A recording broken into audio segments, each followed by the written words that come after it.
It's an honor to be here amongst all of you, fabulous women. Perfect panel to start off the discussion, right? Why are we here? Because we want to get more board seats, correct? Yes. So let's just get to it, let's not beat around the bush. The numbers are not great, right? But with women on boards, depending on what kind of report you're looking at, it has been increasing, but the trend is starting to decrease. So let's talk about the data first so that we understand where we stand. And then we're going to talk about the ins and outs and nuts and bolts of how to get onto boards, right? So, Jessica, we were going to say, let's start with you because you have some of that data. Thanks, May. It's such an honor to be here. Thanks so much to Asia Society for inviting me. I think I win the prize for longest drive from San Diego, but I love loving being with you in LA. I went to college in LA at Pepperdine, so it's great to be back. So question is wonderful. So yes, we have historically, right, women have been underrepresented in leadership around the world, right? We only have around 27 women heads of state or heads of countries. Women are only about 8% of Fortune 500 CEOs. And at the board level, we've had a very incremental increase. Back in the 90s, we were at 8%. Today, anyone want to guess where we are in terms of women on corporate boards in California? We are at 33%. And do you know what that increase is directly, I think, attributed to in big part is a law that was passed here, the first in the nation law, right? Senate Bill 826 that required women on corporate boards. A subsequent bill also required people of color, including AAPI, men and women, on corporate boards. But look back at the history. Before the law was passed in 2019, women only represented around 14%, 15% of corporate board seats. And so the law in passing in 2018, we saw a dramatic increase. In 2.5 years, we tripled the number of women on corporate boards here in California. Nationally, we see about the similar trend. We're about at 30%. And I would suggest this is thanks to a lot of efforts. It really is the movement shift around Me Too, George Floyd, and the focus on racial reckoning in the world, in the country, in the world. But it also has been these laws that have really required companies to look more deeply at this. One of the things we really have to dismantle, I think, in the boardroom, in the conversations around executives, is the pipeline. We know we have an amazing amount of talent. Asian women are about 5%, hold about 5% of board seats. Remember when we talk about the data, we talk about holding the seats. It doesn't mean that there could be maybe a woman who sits on 2 different seats, who's an Asian woman, for example. So, but the board seats are held by, here in California is 5%, which is about the highest we see of almost any state. Not high enough though, right? Not high enough. Absolutely. But here's something I just want to add and ask. You said that it's because of this racial reckoning and, social awareness and social justice movements that have increased, sort of the pace. So we're only talking about the last couple of years. That's then. right. To me, as a journalist, I look at that as like, that's pathetic that it was only just the last couple of years that this awakening has happened and this awareness, and that's why the numbers have increased. So before that, nobody cared then. I'm just going to call it out. But we're also concerned that those numbers are sliding as well. And so correct. 50/50 Women on Boards, which is an organization that I'm co-chairing their LA committee this year, which is why I'm sitting here. But they look at the 3,000 public companies that make up the Russell 3000 index.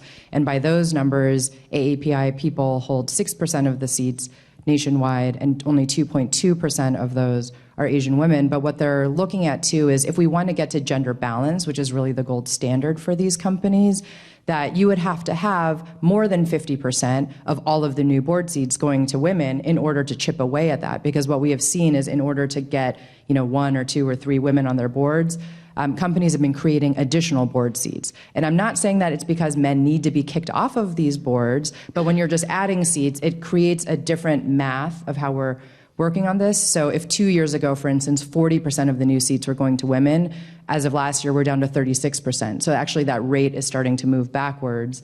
And so we're not getting closer to gender balance, even though we are seeing an increase in the number of seats being held by women. Wow, okay. So adding additional seats then, is that a positive overall, though, giving more opportunity, or would you say that that's just almost like just moving numbers around? It's sort of moving numbers around, but it's certainly progress overall. But then every board will have governance standards too on how many corporate board seats that they're willing to hold or by a governance standard.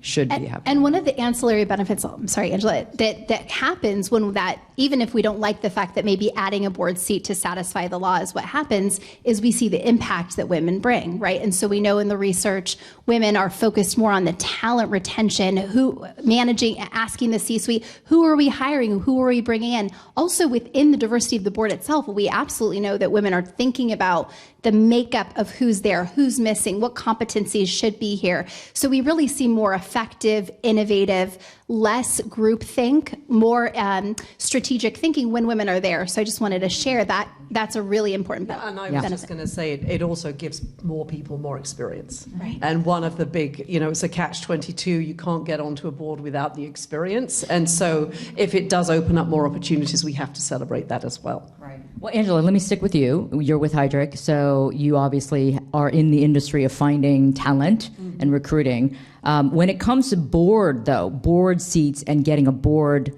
role, it's a little bit different from executive search, right? So tell us what the difference is from a practical perspective and how that search goes, the process of that search. Yeah. So the good news is that it's actually very predictable, and you as a potential candidate can be very purposeful about your approach, because board seats come up, people age out, there's very predictable, if you look at the governance around each board, you can very clearly understand what the timing and timelines and needs might be, just in terms of the status quo. Then, of course, you look at what the company might need going forward that brings in different skill sets around digital, global, other skill sets, HR, marketing that we've seen coming onto boards more recently. So that opens up some opportunities. But you can sort of look at the timing. And we work with a lot of companies on those board succession planning, because they know that they're going to have X number of people rolling off over the next X years. So we will then we'll do an analysis of what they need. We'll talk to them about their strategy and where they're going. So what the sort of the gaps might be, future state in addition to what skill sets they might be losing. And then we will do a lot of research to identify people that might fill those gaps. So there's a lot of groundwork that's done before we go live. And so we will work with the board, the nominating committee, in really identifying people way before any live conversation gets started. In the context of that, though, of course, the board members are all talking to their friends. And this is where you guys need to get really active in terms of building your networks, updating your LinkedIn profile, if you could talk about that, and making sure that the world knows what you're looking for and how it might fit. And you can be very purposeful about targeting companies that you're interested in, that play to your skill sets, and getting to know the board members so that you're in the mix when those conversations start to happen. But here's a question that I think maybe some people are wondering about. Yes, you can do that, but some people even think that just even reaching out to a board member of a huge company there's a barrier there. If you don't have access to that, how do you then get that access? Or if the board is living in a silo and their network is very small, right? And I'm not going to be specific, but a certain gender, a certain color, then they're not going to think out of the box either. They may not have those candidates. Yeah. Who do they play golf with? Exactly. Do you get what I'm saying? Yeah, no, right? Totally. And I think that's the problem. Yeah. You can work. Search firms are obviously when I say build your network, you should include search firms in the context of that. But LinkedIn is a really helpful tool because you can see the connections, and probably somewhere there will be a mutual connection that you can use to access that person. And if it's an industry that you're already in, which doesn't have to be, but that's probably a good place to start, then that's helpful. If you're already on a nonprofit board, that can also be helpful to use that network as well. Cold calling is never the best way of doing anything. So you don't want to, try to avoid that. But there are, and again, if this is something that you're going to be doing over a couple of years, it's plant the seeds now. Yeah. And there is time to develop those relationships over that kind of time frame. And Angela, Jaime, you were saying something earlier when we were chatting before that LinkedIn helped you get your first private company board seat. But she used this analogy. She said it's like dating. So let's talk about, why don't you explain to everyone what you meant by that and how you went about in this search? Yes. So I've been a civic and nonprofit volunteer for many, many, many years. And mostly it was just by osmosis or very natural. I would go back to the organizations that raised me or the schools that I went to and the organizations in my community that I really cared about. And I was volunteering at first because I was just passionate about it and I loved it. And then as you grow into more and different and complex roles, people would ask me, what boards are you on that pay you? And I'm like, these are all for free. And actually most of them I have to donate money to them. So it's if it's an organization you care about, the time, talent, and treasure is very rewarding to be part of it, and you get out as much as you put in.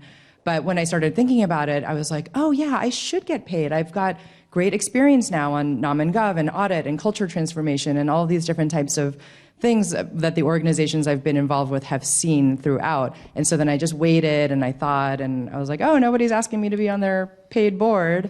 And I realized it's like dating. I remember when I was single and you would sit around and you see the same people all the time. They're not introducing you. And then when I started saying, I'm open to dating, and they would say, you are? Tell people. And then it's never your best friend who has somebody for you. It's like a friend of a friend. Person. Yeah, it's like the person that you always see at the birthday parties that you go to or something like that. And so, I thought, I'm going to approach it this way, and then I'm going to be intentional. And so I got connected with 50/50 Women on Boards. You can go to their website. There are a bunch of programs that they have for training. They also have programs for upping your social media game, improving your LinkedIn profile, because it's all algorithmic, and you have to put words onto your profile that will actually show up for these search firms. So I was like, okay, that seems simple. So I added audit and governance to my LinkedIn profile. And I cleaned it up a little bit. I put a summary. And then I started telling people I intend to serve on a corporate board. And people said the same exact thing as when I said I'm open to dating. They were like, really? You're not getting paid already? Yeah. And I'm like, nope, nobody pays me right now. So then they started working through that process. Yes, right? I made it public. And you have to shed that fear of people might laugh at me that I intend to serve on a public company board. But you shed that and you put yourself out there and say, no, I really have this experience. And so I got this random LinkedIn message from a search firm. It was for a very particular type of company. I disregarded it at first, but then I reached out and it had a compensation number in there. So it wasn't just like a random cold call. And I saw the process through. And so I was approved by the board recently. It's not public yet, but I'm like, now I'm finally getting paid for the experience that I have. But it's also a great synergistic fit for the professional experience that I have, because it's a real estate company.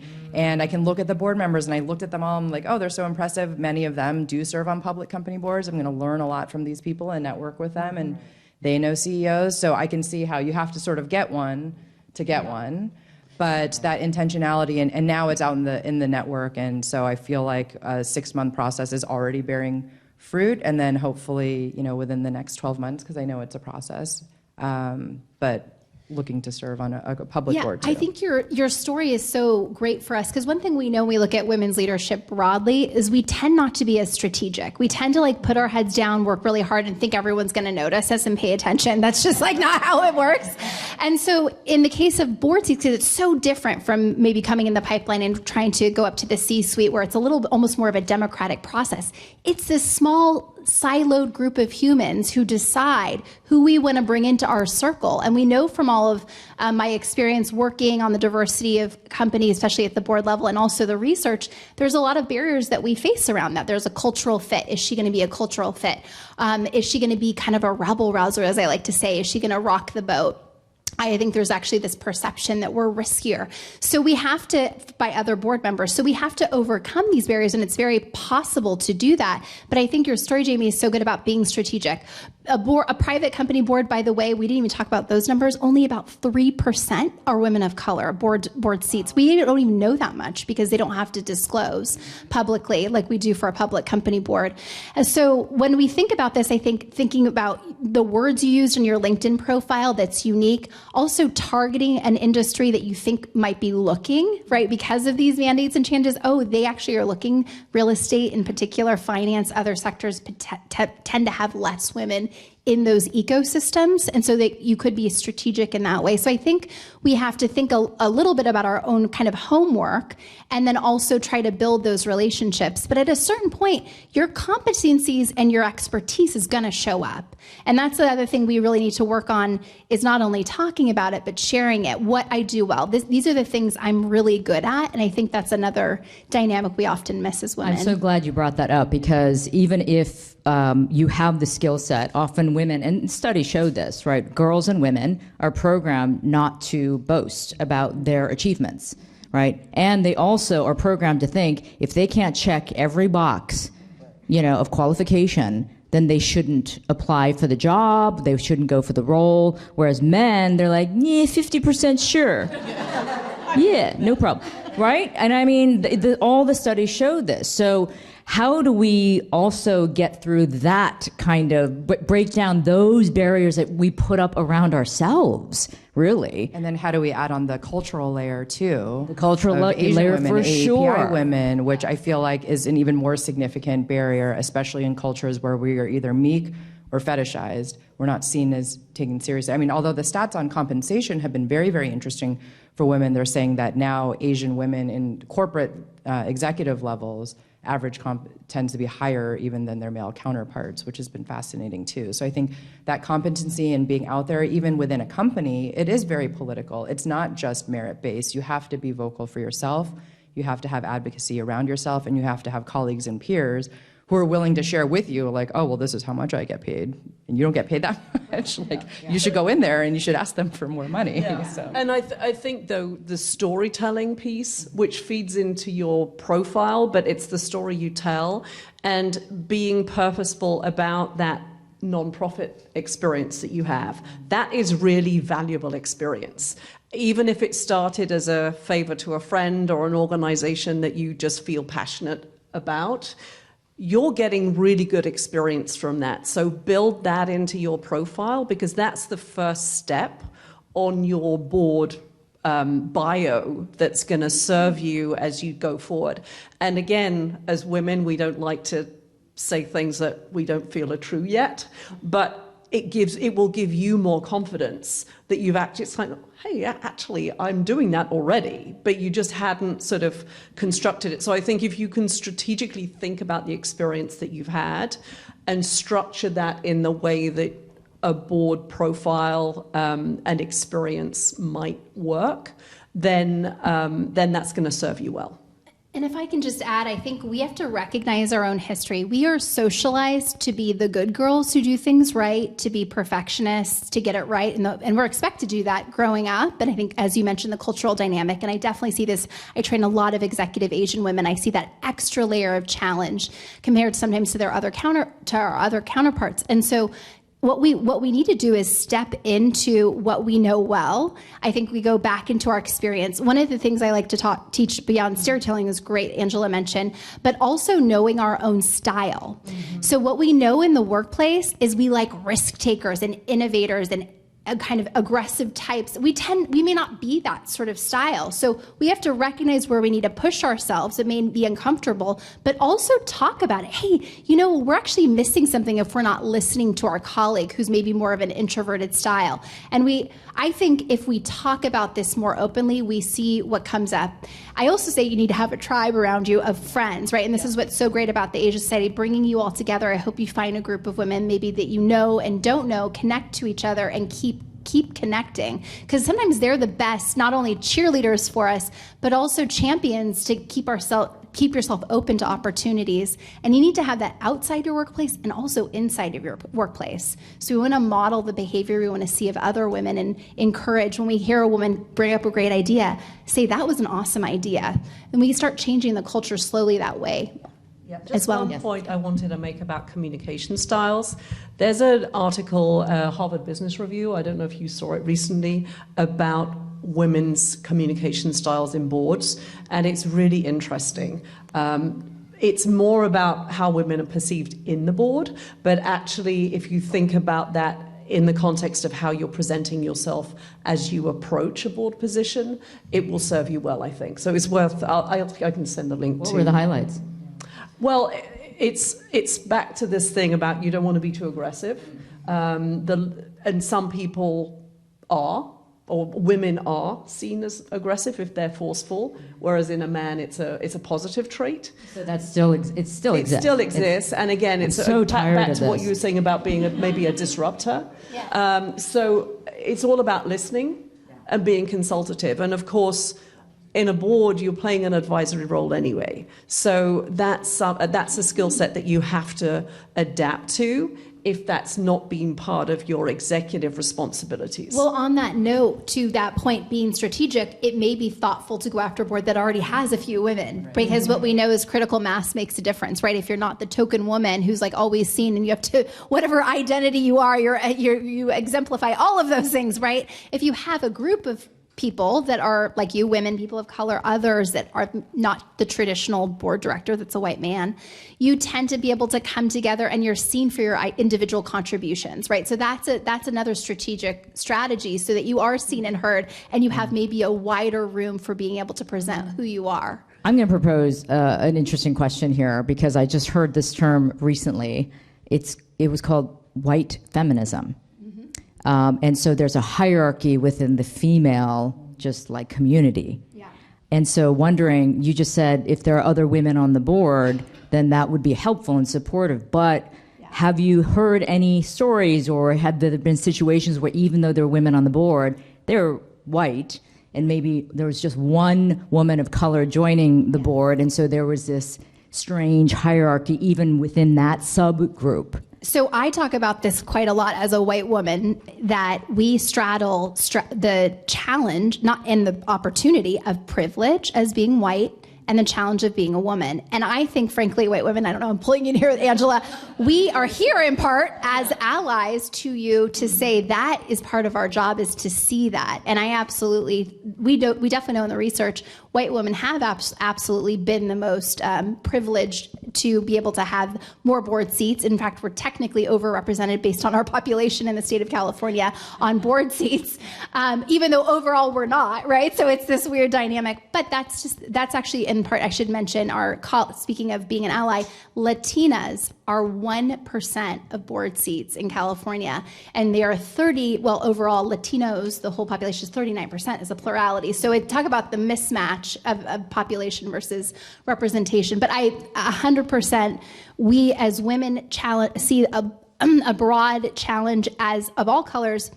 But we definitely know there's a distinctiveness in terms of what women of color uniquely face. And as you mentioned, the cultural challenge for Asian women, all of those things, that's partly, I think, good leaders recognize that. They step into it. As a practitioner of somebody who would bring in the talent, I know that as a person that maybe an Asian woman is going to present herself in a different way, but that doesn't mean she's not ready to be that director and not ready to be that leader. So knowing that is part of our responsibility. Yeah. But I guess my concern always is that the leadership at the top, right? Yeah. They're still not accepting of it or aware of it or educated or, woke enough. I don't know if you want to use that term, but do you know what I mean? It's just like, so if those leaders still are sort of conventional thinkers, it's so much harder, to penetrate that and then to convince them that, no, this is what we're bringing to the table, even though I come from this different background. Well, I think you just can't assume that just because they're a woman, whatever color they are, that they're going to be helpful to you.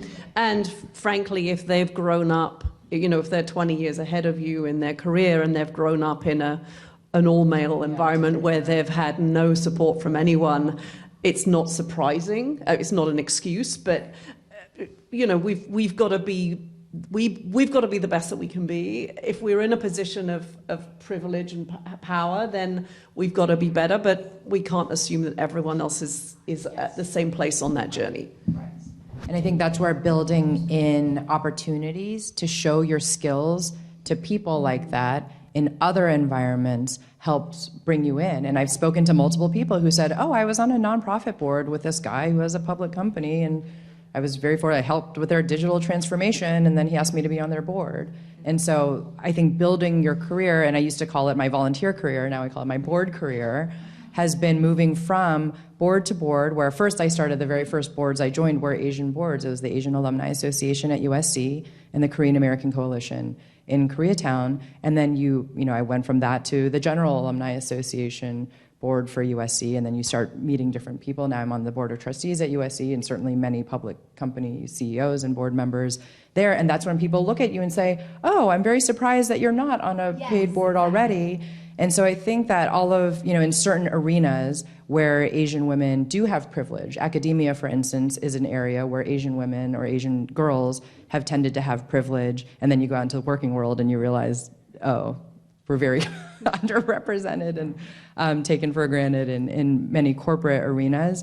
But those are opportunities to build that cross-racial solidarity, accessing all the points of intersectionality of all of our identities to reach across the table or reach down the ladder and help bring people up. And just as much as white women have helped me in my career, white men have certainly been incredible mentors, incredible advocates and champions for me. I wouldn't be in many of the positions that I am in if it were not for white men seeing my potential and seeing the work that I did around the table and helping me advance to the next level. And I've certainly encountered the women who are a couple generations ahead who said there was no one here helping me, there's only room for one woman at the top type of thing. And I've certainly seen that too, and it's very, it's disheartening and it's not productive. But at the same time, now we have, look at this room. At the beginning of my career, I couldn't even imagine assembling a room full of Asian women to talk about board seat. Yeah, board seats. Exactly. So it's just unbelievable in a short period of time. Yeah. How much we can advance. But you just said something that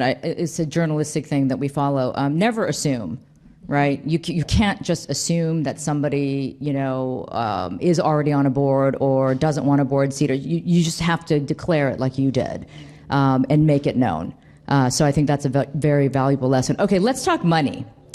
So here's the thing. You mentioned you've been in nonprofit organizations on boards. I am too. I am on two, and I don't get paid, of course, because it's nonprofit. So it's surprising the numbers. When I did my research on this, I was in shock. In shock. The average board member makes about $75,000 being on a board. That's the average. The highest is $2.5 million, 20th Century Fox. $2.5 million a year. I know, and I'm like, can I sign up, please? No, but that's the range. So that is, I did not know that. I did not know that board seats could bring in that kind of compensation. So let's just talk about that for a second. How does that even work, right? You've got the data. Well, candidly, the board compensation, I'm not a deep expert on it, but I have done some research. And in public company boards, from my understanding, the average for public company boards mid-cap is $250,000. So I think 75,000 might be a private. Now, typically, so that you can actually find this out very easily.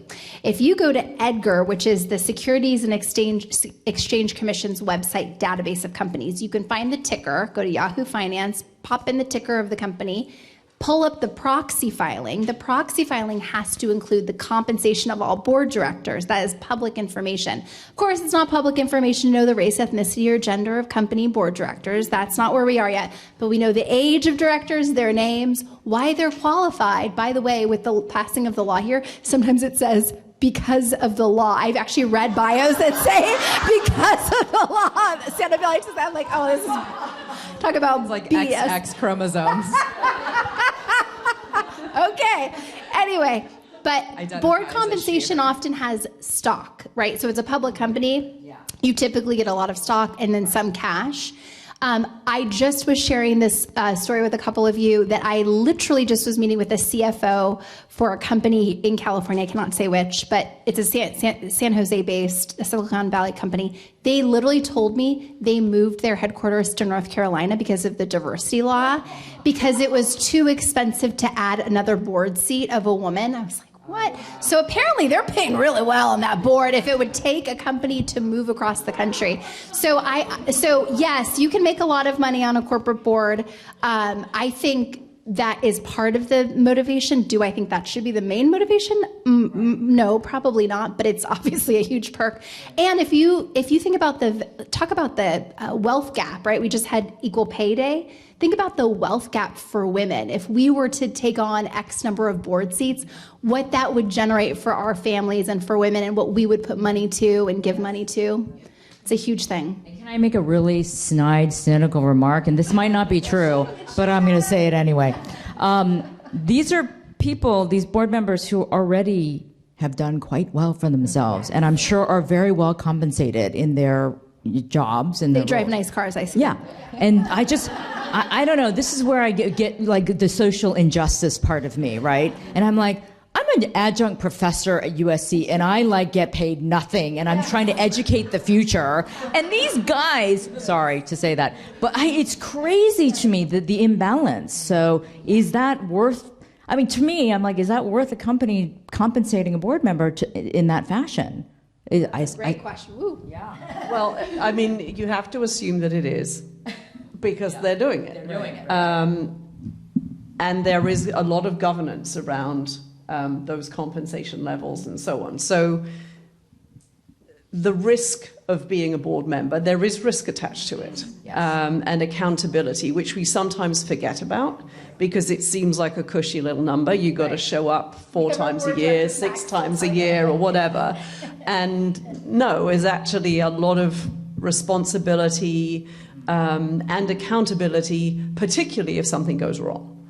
So, you're signing up for that. And then to the stock piece, some companies, particularly the Silicon Valley companies, do compensate people in their general employee population, sometimes down at every level with stock. So of course that's going to be reflected in some of that board compensation as well. So I don't think there are any specific rules. It is very frustrating to think that the people that need it less are sitting there kind of not with a full-time job and being paid more than most people would earn, in a lifetime.